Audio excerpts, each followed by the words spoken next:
this video, we are going to discuss about the carotid triangle. This is an important topic from anatomy. We'll discuss the boundaries, the roof, floor, and the contents of the carotid triangle.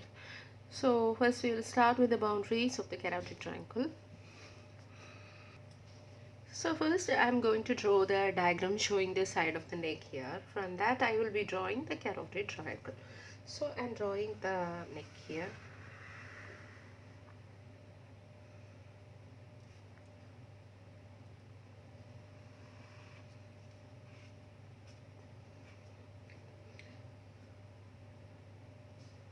So this is the mandibular aspect. Okay, so what you see here is anterior aspect of the neck, that is the anterior median plane of the neck. This is the mandible. So you have an important muscle here which is in here.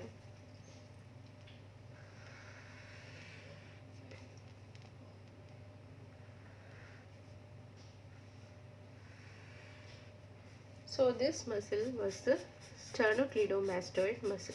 So this is the sternocleidomastoid muscle. So I have discussed in the previous video that the sternocleidomastoid muscle is an important muscle which is dividing the neck into the anterior and posterior triangle. So you know that we have seen that the posterior to the posterior border of the sternocleidomastoid, we had the posterior triangle of the neck. The anterior to the anterior border of the sternocleidomastoid, we have anterior triangle of neck. So anterior triangle of neck is present anterior to the anterior border of sternocleidomastoid muscle. So sternocleidomastoid muscle is an important muscle which is dividing the neck into anterior and posterior triangle. So which is this muscle? I have labeled this as sternocleidomastoid muscle.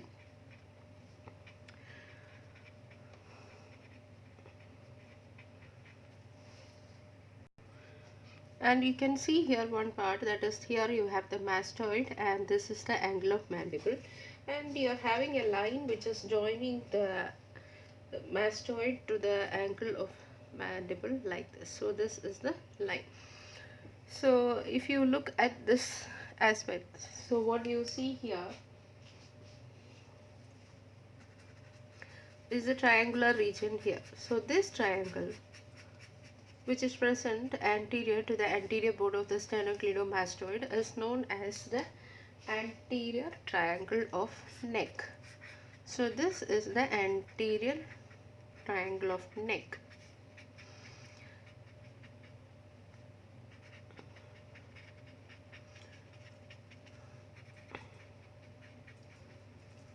So what do you see here? This line is the anterior median plane of the neck.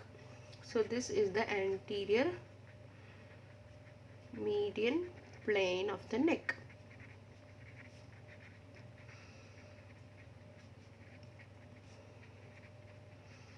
So and what you see here, this line is the angle of mandible. Sorry, it is a base of mandible.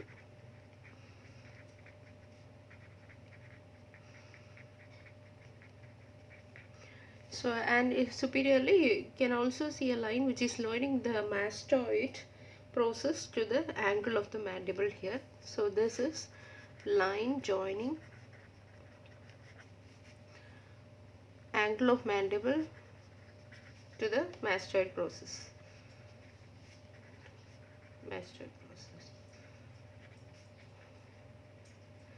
So we have seen all the boundaries here. So sternocleidomastoid, it is forming which boundary here? So the sternocleidomastoid is forming the lateral boundary of this triangle. So it is the lateral boundary of the triangle. Now we can see the base of the mandible here. So this is forming the superior boundary along with the line joining the angle of mandible to the mastoid process. So these two structures will be forming the superior boundary of the anterior triangle of neck. Now, and what you see here, this is the anterior median plane of the neck. So this is located medially. So this anterior median plane of the neck is forming the medial boundary of the triangle. So anterior triangle of the neck has got a superior boundary, it has got a lateral boundary, it has got a medial boundary. So these are the boundaries of the anterior triangle. So I'm going to discuss about the carotid triangle. Then why I have mentioned about the anterior triangle, because the carotid triangle is actually a subdivision of the anterior triangle of the neck. So carotid triangle is a part or a subdivision of the anterior triangle of the neck. So how do you subdivide this? How do you subdivide this?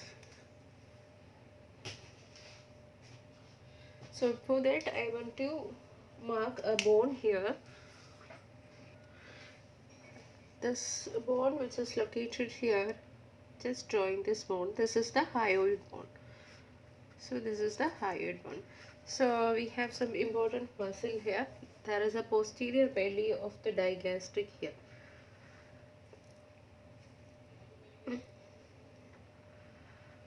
So this is the posterior belly of digastric, and you have anterior belly of digastric here. So I will draw it, mention about it later. So only the posterior belly of digastric is important here. And you have a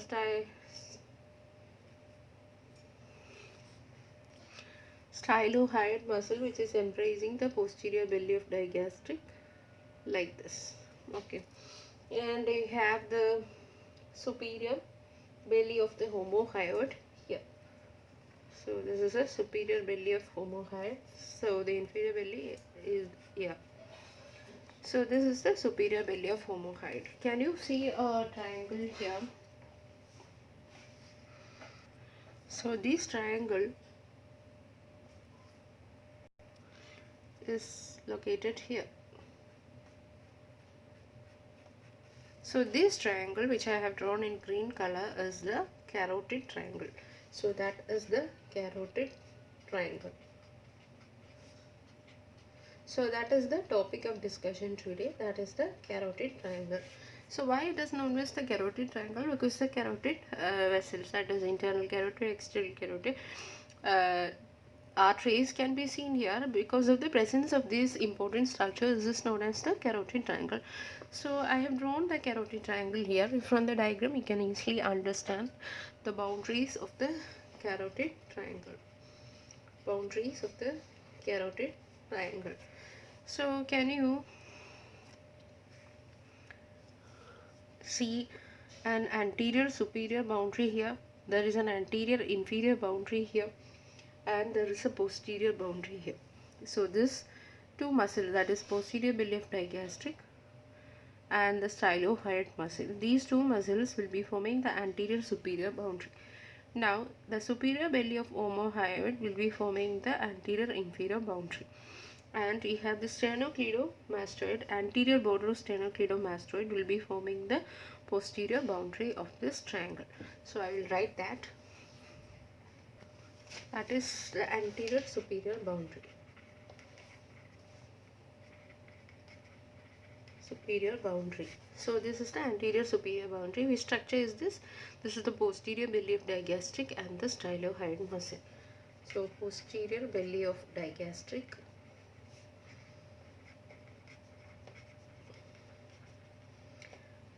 and the stylohyoid muscle. Now we have an anterior inferior boundary.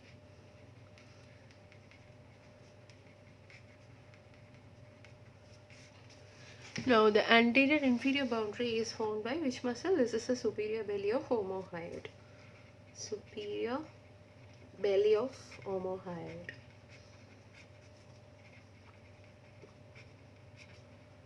So now you have a posterior boundary here which is formed by the anterior border of sternocleidomastoid muscle.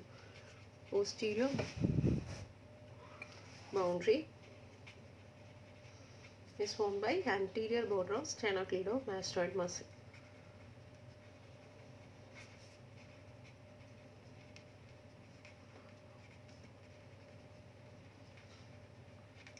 So we have discussed the boundaries of the carotid triangle. So carotid triangle is a subdivision of the anterior triangle. So we have so far discussed about the boundaries of the anterior triangle and the boundaries of the carotid triangle. Now we'll go into the roof and the floor of this carotid triangle. So we are going to discuss about the roof of this triangle. That means what all structures are present superficially here. So this is the carotid triangle we have seen here, which is bounded anterior superiorly by the posterior belly of digastric and styloid, anterior inferiorly by the superior belly of homohyoid, and posteriorly by the anterior border of sternocleidomastoid. So if you go from the superficial to this deeper aspect, which are structures are forming the roof. So at first when you look at this region on the side of the neck, you can see definitely the skin and the superficial fascia. And the superficial fascia, there are some nerves here. So we know that there is a cervical branch of the facial nerve which is present in this region. So another nerve which is present here is a cervical branch of the facial nerve. And besides that, you have an important muscle here and superficial muscle here, that is the platysma. So platysma is present superficially here, that is very important. Muscle which is present superficially in this region is the platysma. And some nerves here, that is the cervical branch of the facial nerve is present here. Cervical branch of facial nerve. So, and we have seen that we have a cutaneous nerve of the cervical plexus, that is the transverse cutaneous nerve, which is ascending upwards across the sternocleidomastoid. So it reaches this triangle also. That is the cutaneous branch of the cervical plexus, which is ascending across the sternocleidomastoid to reach this triangle. That is the transverse cutaneous nerve of the neck. Transverse cutaneous nerve of neck is present superficially. Actually, it is a cutaneous branch of the cervical plexus which was indeed present in the posterior triangle of the neck. It ascends supports across the sternocleidomastoid to reach this triangle, and it is present superficially. That is transverse cutaneous nerve of the neck. So these are the two nerves which are present here. And we have deeper to this superficial fascia, we have the investing layer of the deep cervical fascia present here. That is investing layer of deep cervical fascia here.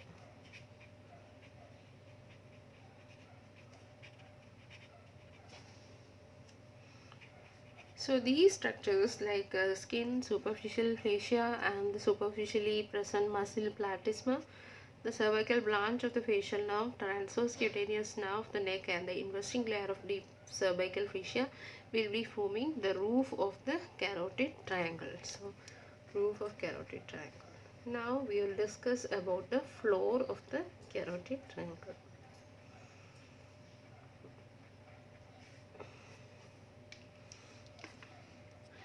So to make understanding of the floor of the carotid triangle easier, I will be drawing a diagram here, which is showing the thyroid part of thyroid cartilage here.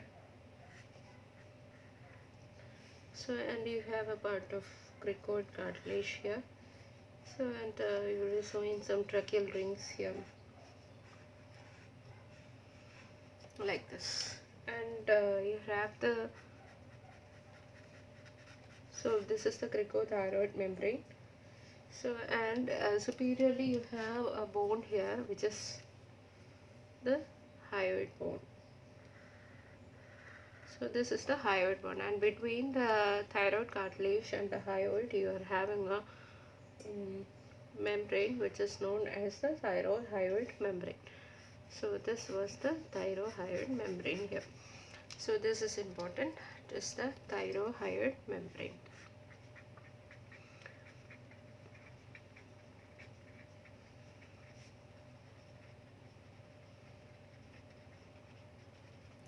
And you are having a styloid process here, and between the styloid to the hyoid you are having a stylohyoid ligament here. So and the important muscles which are present in this region are the middle constrictor here. So we are having the middle constrictor here,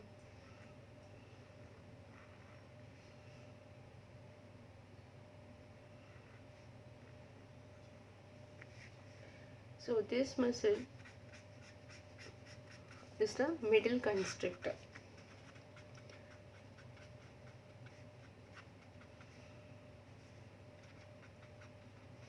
So below that we are having another muscle.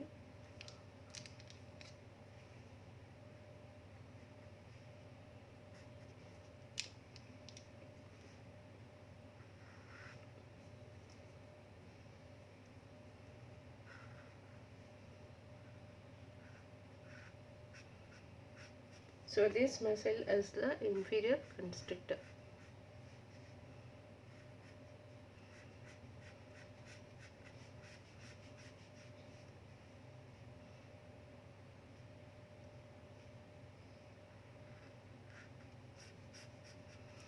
So this muscle is the inferior constrictor.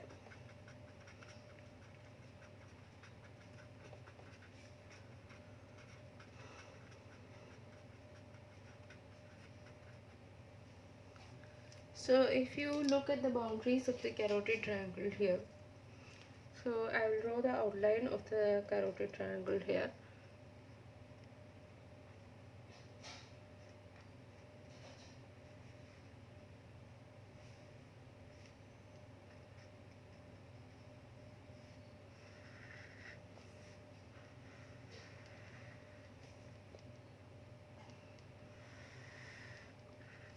So this is the outline of the carotid triangle here. So these are the deeper structures which are present in the floor of the carotid triangle. So it consists of the part of middle constrictor, part of inferior constrictor, and also the thyroid membrane. So these three structures, that is part of middle constrictor muscle, part of inferior constrictor muscle, and the part of thyroid membrane will be forming the floor of the floor of the carotid triangle. So floor of the carotid triangle is formed by part of middle constrictor muscle of pharynx, part of inferior constrictor of the pharynx, and a part of thyroid membrane. So, and we are going to the important part, that is the contents of the carotid triangle. So we are going to draw the contents of the carotid triangle. I am mentioning about the contents of the carotid triangle with respect to the left carotid triangle. So I am drawing here the left outline of the left carotid triangle here. So this is the left carotid triangle here. Now this is left carotid triangle. So this is the medial aspect and this is the lateral aspect. So we'll start from medial aspect. You have an important vessel here, that is an important artery here, that is the common carotid artery here. So it is at this point.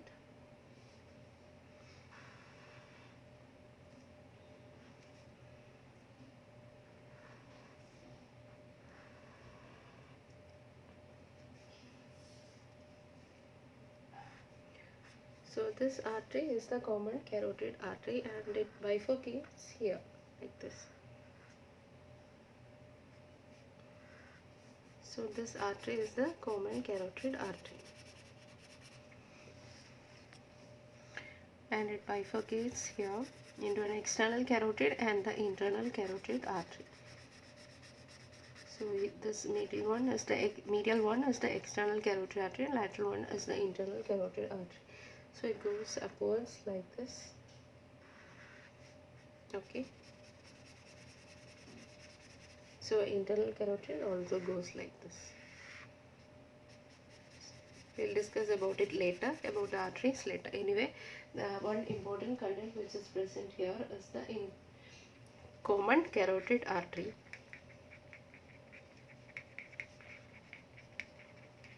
So this is the common carotid artery.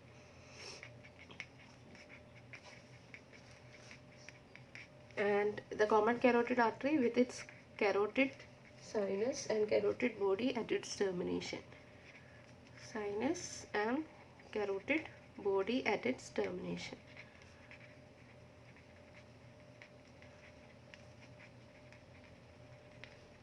So we are first discussing about the arteries in the carotid triangle. Okay, among that the common carotid artery with its termination containing the carotid sinus and carotid body is an important content. So this was the common carotid artery. CCA. And this one which is present medially is the external carotid artery, and one which is present laterally is the internal carotid artery.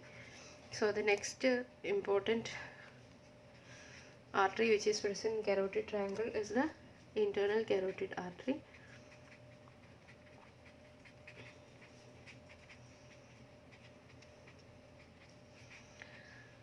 And the next one is the external carotid artery. So, and the branches of external carotid artery which is present in this triangle are going to be mentioned. So which are the branches of external carotid artery given out here? So first one, you have the superior thyroid artery. So you have the superior thyroid artery. So this artery is the STA, that is superior thyroid artery. So branches of external carotid like superior thyroid artery.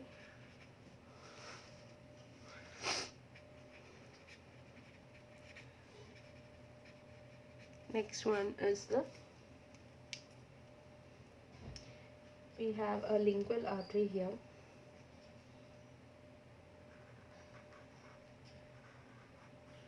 So this is the lingual artery.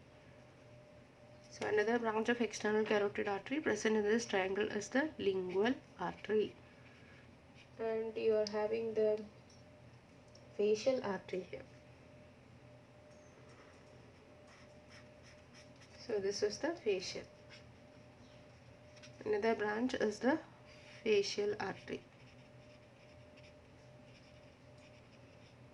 Then you have the ascending pharyngeal artery here. So this was the ascending pharyngeal.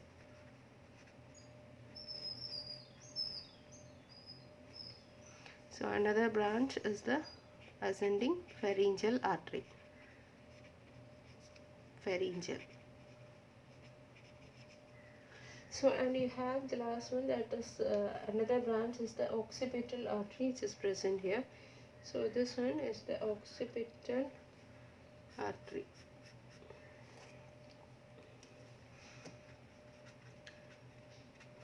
So finally occipital artery.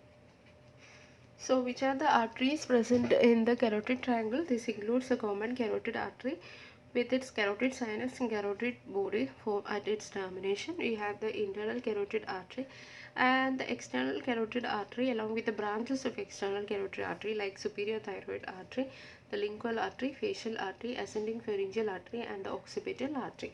So these are the arteries present in this region. Then you have vein here, that is present laterally, lateralmost, that is the internal jugular vein. So internal jugular vein is present here.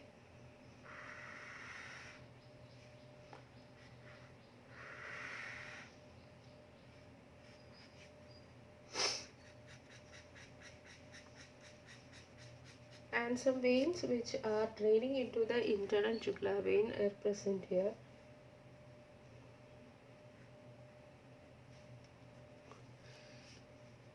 So veins present in this region are, the most important one which is present laterally here is the IJV, that is internal jugular vein.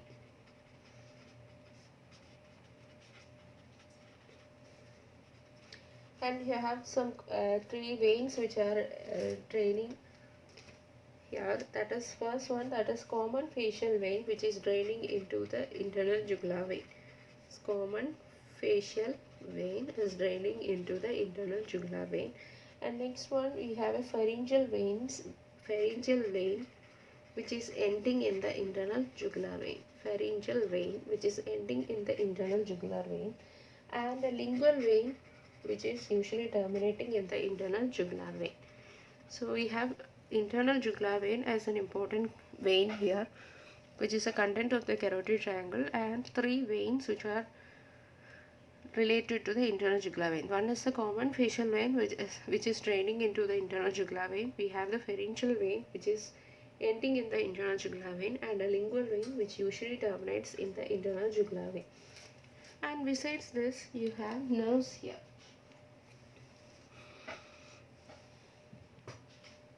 Nerves present in this region. So I'll draw the important nerve which is present here. That is the important nerve which is present here in between the carotid artery and the internal jugular vein. In between this, you are having the vagus nerve.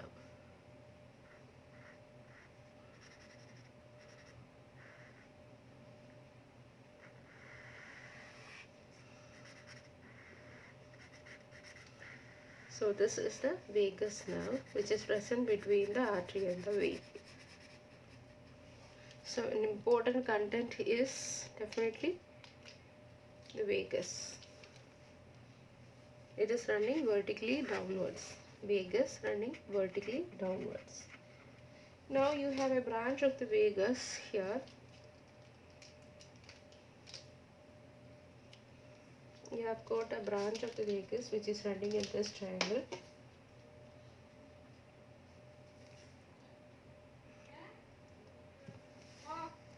So that is the superior laryngeal nerve, which is a branch of the vagus which is running in this triangle. So it divides into the external laryngeal and the internal laryngeal nerve. So this branch is the superior laryngeal nerve of the vagus. So second structure is the superior laryngeal nerve of the vagus. Laryngeal nerve of the vagus.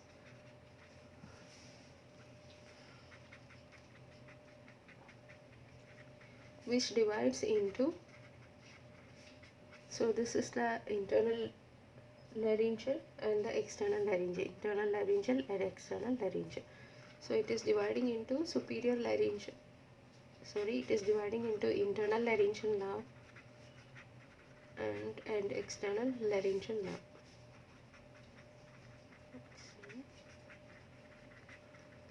So this is another nerve. So besides the vagus, a branch of the vagus named as the superior laryngeal nerve with its terminating branches like external laryngeal and internal laryngeal are also present in this triangle.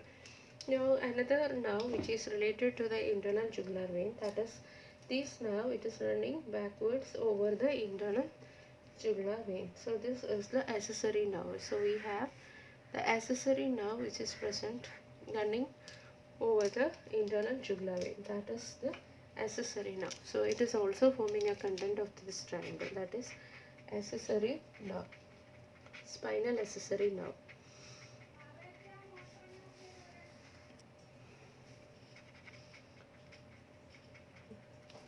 Now you have another nerve which is present here, that is the hypoglossal nerve, and this hypoglossal nerve, it is running forwards over the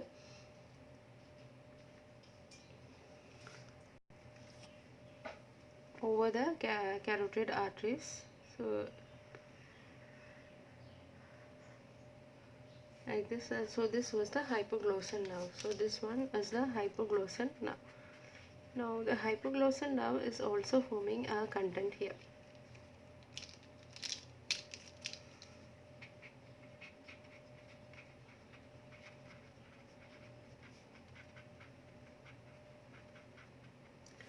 Now the hypoglossal nerve, it gives out an upper root of the ansa cervicalis. So it is giving out the upper root of the ansa cervicalis here. The ansa cervicalis which is present here. So it is giving out the upper root of the ansa cervicalis. Upper root of ansa cervicalis. It is giving out the upper root of ansa cervicalis. So this is also known as, or it is also known as descendants hypoglossal. So hypoglossal nerve is giving out the superior or upper root of the ansa cervicalis. It is also known as descendants hypoglossal, and it is also giving out another branch to the thyroid. So these are the nerves which are present in this region, and we can also say that the carotid sheath with its contents are forming the content of the carotid triangle. We will discuss about the carotid sheath later. So carotid sheath with its contents are forming the content of the carotid triangle. Now you have the sympathetic chain which is present posteriorly to the carotid sheath. So sympathetic chain is present posterior to the carotid sheath. It is also forming a content of carotid triangle. Sympathetic chain it runs vertically downwards and posterior to the carotid sheath. So these are the nerves and structures that are present here. As every other region, we have lymph nodes which are present in this region also. So which are the lymph nodes present? So these lymph nodes are situated along the internal jugular vein. So and they start with the name jugulo. Okay, as these are situated along the internal jugular vein, they start with the jugulo name. Okay, so that includes the jugulo-digastric node below the posterior belly of digastric. So it is called the jugulo-digastric because it is present below the posterior belly of digastric, and it is related to the internal jugular vein. That lymph node is the jugulo-digastric lymph node.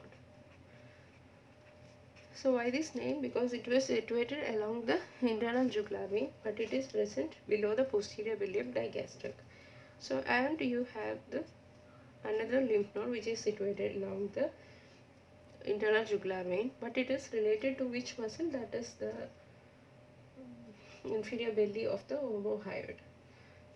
So it is known as jugulo-omohyoid lymph node. So these two lymph nodes are present in the carotid triangle, that is related to the jugular vein. These are the jugulo-digastric lymph node and jugulo-omohyoid lymph nodes. So that is about the contents of the carotid triangle. So which are the arteries? Common carotid, internal carotid, external carotid. The branches of external carotid like superior thyroid artery, the lingual artery, the facial artery, ascending pharyngeal artery, and the occipital artery. Now which are the vein? The important vein is the internal jugular vein here. And you have the common facial vein which is draining into the internal jugular vein. We have the pharyngeal vein which is ending in the internal jugular vein. We have the lingual vein which is terminating at the internal jugular vein. And the important nerve which is present here, that is the 10th nerve, that is the vagus nerve. And you have a branch of this vagus called the superior laryngeal nerve which is dividing into internal laryngeal and external laryngeal.